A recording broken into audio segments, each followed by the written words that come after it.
بسم اللہ الرحمن الرحیم۔ کاکا دروازہ کھولو۔ میں ہڑبڑا کر اٹھ بیٹھا۔ بڑھاپے کے سبب ایک تو نظر کم آتا تھا تو وقت کا پتہ نہیں چل سکا، مگر تاریکی بتا رہی تھی کہ ابھی سویرا نہیں ہوا تھا۔ لڑکھڑاتے قدموں سے دروازے کی جانب بڑھا تو سامنے میرے داماد کا چھوٹا بھائی کھڑا تھا۔ مجھے دیکھتے ہی کہنے لگا کہ کاکا چلو، تمہیں پاجی نے بلایا ہے۔ میرے تو قدموں سے زمین ہی نکل گئی۔ پتہ نہیں اب میری بیٹی نے کیا قصور کر ڈالا جس کے سبب رات کے اس پہر مجھے بلایا جا رہا تھا۔ شادی کو 4 سال ہو گئے، کبھی تو اس طرح آدھی رات کو مار پیٹ کر اس کو میرے دروازے پر چھوڑ جاتے تھے اور کبھی مجھے بلا کر اس کے سامنے ذلیل کر ڈالتے تھے۔ میں نے پیر میں جوتی پہنی اور ذلیل ہونے کے لیے اس کے ساتھ روانہ ہو گیا۔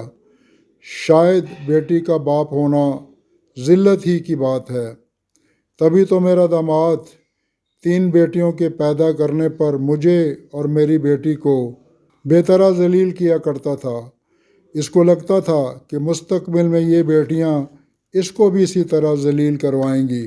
جب بیٹی کے گھر میں داخل ہوا تو میرا داماد مجھے ہاتھ سے پکڑ کر اپنے کمرے میں لے گیا، جہاں پلنگ پر میری بیٹی اپنی 3 بیٹیوں کے ساتھ سکون سے سو رہی تھی۔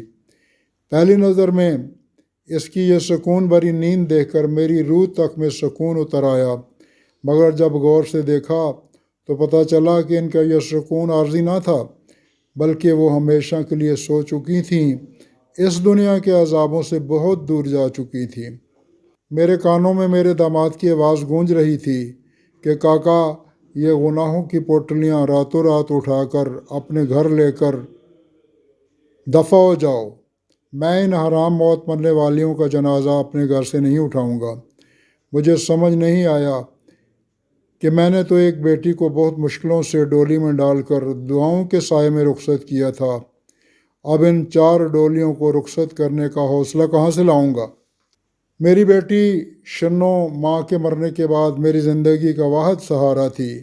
اس کو پڑھنے کا بہت شوق تھا، ہر جماعت میں اول پوزیشن لیتی تھی، مگر جب 10ویں پاس کی تو مجھے زمانے نے ڈرا ڈالا کہ میں اب جوان بیٹی کو نہیں سنبھال پاؤں گا، اس لیے اس کے رونے کی پرواہ نہ کرتے ہوئے اس کا ہاتھ اپنے ایک جاننے والے کے بیٹے کے ہاتھ میں تھما دیا۔ شادی کے 3 سالوں میں 3 بیٹیوں کی پیدائش نے میری بیٹی کو وقت سے پہلے بڑا کر دیا۔ اس پر ہر وقت کی لان ملامت اور مار پیٹ نے میری شنوں کو مجھ سے بہت دور کر دیا۔ میں بھی ہر بار کے جھگڑے کے بعد سمجھا بجھا کر اس کو واپس بھجوا دیا کرتا تھا کہ بیٹیاں تو اپنے ہی گھر میں اچھی لگتی ہیں۔ جب ہر جانب سے مایوسی اس کا مقدر ٹھہری تو اس نے یہی فیصلہ کر لیا کہ ایک ایک کر کے بیٹی کو ڈولی میں بٹھا کر بھیجنے سے بہتر ہے کہ ایک ساتھ سب کو ڈولی میں ڈال کر منو مٹی تلے ڈال دیا جائے، تاکہ بیٹی کے باپ کو روز روز نہ مرنا پڑے۔ اس نے خود بھی زہر کھا لیا اور اپنے ان معصوم بچوں کو بھی زہر دے کر روز روز کے مرنے کی بجائے ایک ہی بار مرنا بہتر سمجھا۔ میری بیٹی شنو خود تو مر گئی، مگر مجھے اور اپنے شوہر کو روز روز مرنے سے بچا لیا۔ مجھے سمجھ نہیں آ رہا کہ اس بات پر آنسو بہاؤں یا سکھ کا سانس لوں۔